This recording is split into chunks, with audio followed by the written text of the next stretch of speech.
So we were out in Miami and found this park, and it was actually really dope. So you see that piece of equipment, that silver thing? That is where the pneumatic resistance comes from, but it only affects you on the way up. So it actually makes you concentrically contract, but then to pull it back down, you have to concentrically activate your back. So it's kind of training your contract, relax dynamics in a really cool fashion, a really kind of a unique piece of equipment. This one here is kind of like a plyo swing.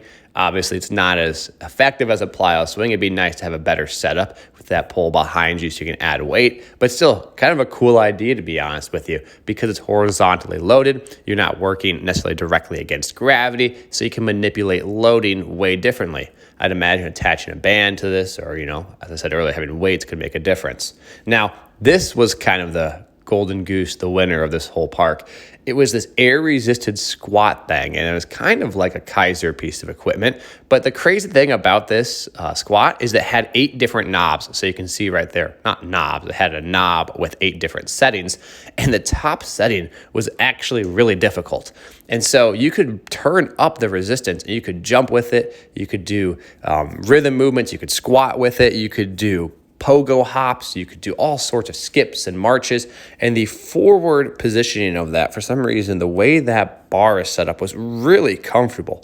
You could do these step-up jumps. This is really cool. And I just think, we were here for 20 minutes, but I'd imagine if you spend some time there, you could really think about some cool things.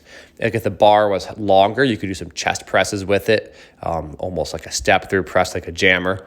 But these exercises were tiring.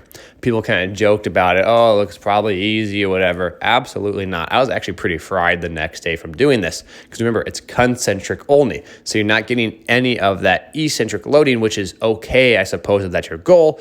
But the reason why it's so tiring is concentric is less mechanically efficient. You have to use more contractile property. You're not getting any free stored elastic energy. It's not like I'm able to step into this. And as I go back down, I'm building up stored elastic energy so I can reverse it. Because when I go down, that weight is totally removed, which is also really cool because for those of you who don't want to load your spine when you land, something like this totally works. But it's a moon bounds on it as well. As you guys see, awesome park, really cool. Just want to share it with you all. That's it.